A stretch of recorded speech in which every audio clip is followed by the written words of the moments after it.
Satu, dua, tiga. Assalamualaikum warahmatullahi wabarakatuh dan selamat pagi anak-anakku. Waalaikumsalam warahmatullahi wabarakatuh. Selamat pagi. Puji dan syukur, alhamdulillah pagi hari ini kita masih diberikan kesempatan untuk mengikuti pembelajaran. Nah, apa kabar anak-anakku sekalian? Sehat, Ibu.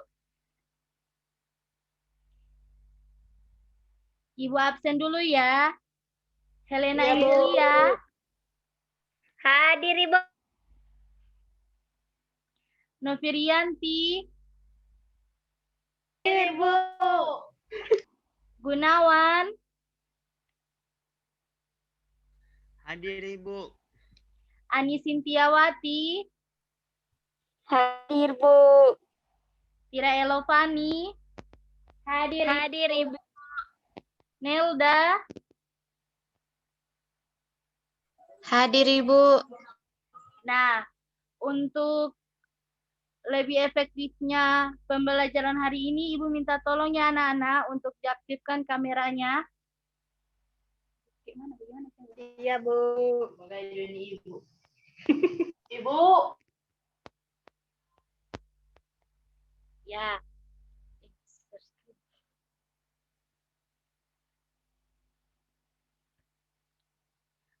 Baiklah, ada yang tahu materi hari ini? Tidak, Ibu. Ibu. Bahaya nemu.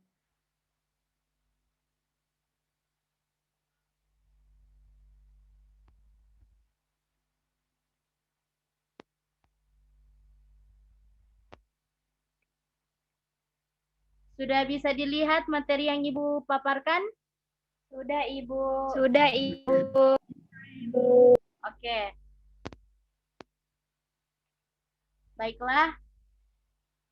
Ibu, tunggu ya. Nah, di sini kita akan membahas sistem pernafasan. Nah, terlebih dahulu kita harus mengerti apa itu sistem pernafasan. Sistem pernapasan merupakan kelompok organ yang membantu pernapasan. Fungsi dari sistem pernapasan adalah sebagai tempat pergantian oksigen dan karbon dioksida. Nah, anak-anakku bisa dilihat gambar yang Ibu sudah paparkan? Bisa, Ibu. Bisa, Ibu. Ya, baiklah. Bisa, Ibu.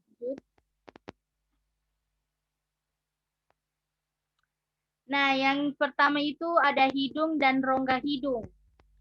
Hidung adalah organ terluar yang langsung bersentuhan dengan gas atau udara untuk bernafas.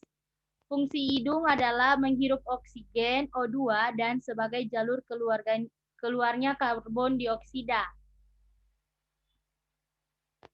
Yang kedua, tenggorokan atau faring. Tenggorokan yang biasa disebut faring merupakan jalur terusan setelah kita menghirup udara melalui hidung. Pada tenggorokan, organ pernapasan dilanjutkan dengan pangkal tenggorokan atau laring, trakea, dan bronkus. Yang ketiga, pangkal tenggorokan atau laring. Laring yang dikenal sebagai kotak suara adalah penghubung untuk faring dan trakea. Di bagian ini terdapat pita suara dan katup epiglotis yang memisahkan saluran makanan dengan saluran udara.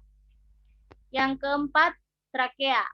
Trakea menghubungkan laring dengan bronkus dan menjadi jalan bagi udara dari leher ke bagian dada.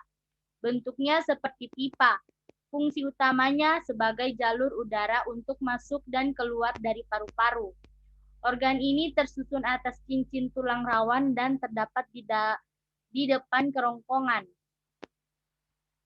Nah, yang kelima, bronkus. Bronkus merupakan percabangan dari trakea. Organ ini memiliki dua percabangan menuju paru-paru, kanan dan kiri. Setelah melewati bronkus, percabangan akan diteruskan oleh bronkiolus dan berakhir di alveolus atau gelembung udara. Yang terakhir, paru-paru. Paru-paru merupakan organ vital pernapasan yang dibungkus oleh lapisan bernama pleura. Letaknya berada di rongga dada di atas diafragma. Bentuknya mirip seperti spons dan terdiri dari dua bagian, yaitu kiri dan kanan. Paru-paru kiri hanya memiliki 2 segmen, sementara paru-paru kanan mempunyai 3 segmen. Nah, selanjutnya gangguan respirasi yang sering terjadi. Yang pertama itu flu. Yang kedua faringitis. Yang ketiga laringitis. Yang keempat asma. Yang kelima bronkitis. Yang keenam emfisema. Yang ketujuh pneumonia.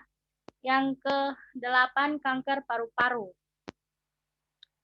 Nah, bagaimana cara untuk menjaga organ pernafasan ini? Yang pertama rutin berolahraga. Yang kedua kita harus mengonsumsi makanan bergizi. Yang ketiga banyak-banyak minum air putih. Yang keempat kita harus rajin mencuci tangan. Yang kelima kita tidak boleh merokok. Dan yang keenam menghindari paparan polusi. Yang ketujuh menjadikan rumah sebagai area yang asri. Yang kedelapan mendapatkan vaksin. Yang kesembilan memeriksa kesehatan secara berkala. Sekian pemaparan materi yang Ibu sampaikan.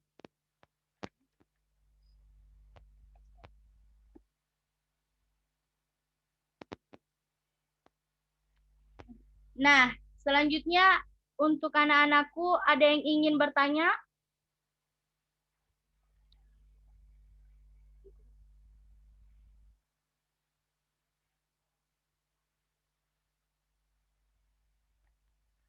Untuk anak-anak ada yang ingin ditanyakan dari materi sistem pernafasan? Saya Ibu. Ya, silakan. Menurut Ibu, apa yang menyebabkan seseorang segukan dan bagaimana cara mengatasinya? Ada lagi yang ingin bertanya?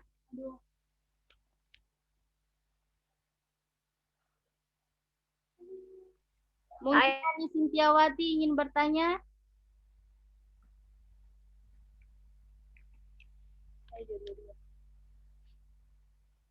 Saya Ibu Ellen. Ya, silakan Helena.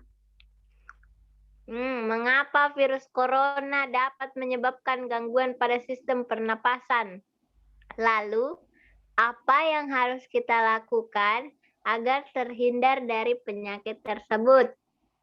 Nah, Ibu rasa sudah cukup pertanyaan. Nah, kita akan membahas pertanyaan dari Saudari Tira.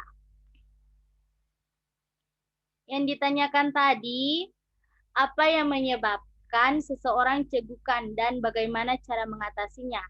Nah, yang menyebabkan seseorang cegukan adalah saat otot-otot diafragma berkontraksi tiba-tiba, membuat udara terlalu cepat masuk ke paru-paru. Kemudian menimbulkan suara pada saluran pernafasan. Salah satu penyebab seseorang cegukan adalah makan terlalu banyak atau terlalu cepat. Jadi kita itu kalau makan harus diukur-ukur ya, dan jangan juga terlalu cepat untuk mengunyah. Nah, cara mengatasi cegukan tersebut, mengambil napas dalam, bernapas menggunakan kantong kertas, duduk di tempat nyaman sambil memeluk lutut selama beberapa menit, tekan dada atau bagian diafragma dengan cara membungkuk ke depan untuk menekan dada.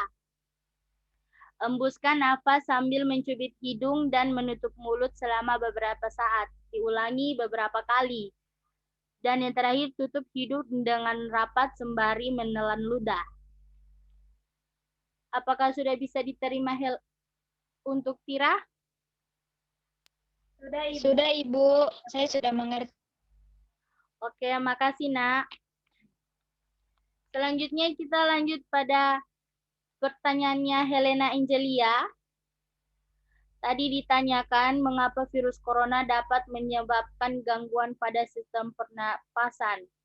Dan apa yang harus kita lakukan agar terhindar dari penyakit tersebut atau corona tersebut. Nah, Ibu akan jelaskan ya. Virus corona dapat menyebabkan gangguan pada sistem pernapasan karena virus corona menyerang tenggorokan dan paru-paru. Di banyak kasus, virus corona hanya menyebabkan infeksi pernapasan ringan, seperti flu. Namun, virus ini juga bisa menyebabkan infeksi pernapasan berat, seperti infeksi paru-paru. Cara agar terhindar dari virus corona ini, kita harus berperilaku hidup sehat dan mengonsumsi makanan yang bergizi.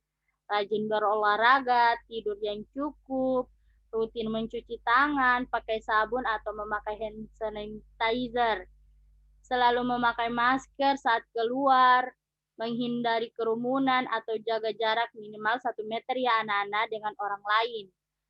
Menutup mulut dan hidung pakai tisu saat batuk atau bersin.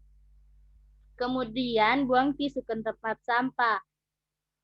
Tidak menyentuh mata, mulut, dan hidung sebelum mencuci tangan. Itu. Apakah bisa diterima, Helena? Bisa, Ibu. Nah, baiklah, itulah diskusi untuk pagi hari ini. Anak-anakku sekalian, Ibu akan memberikan tugas di WhatsApp grup ya. Nanti kalian cek ya, anak-anak. Dan dikirim tugasnya di WhatsApp juga.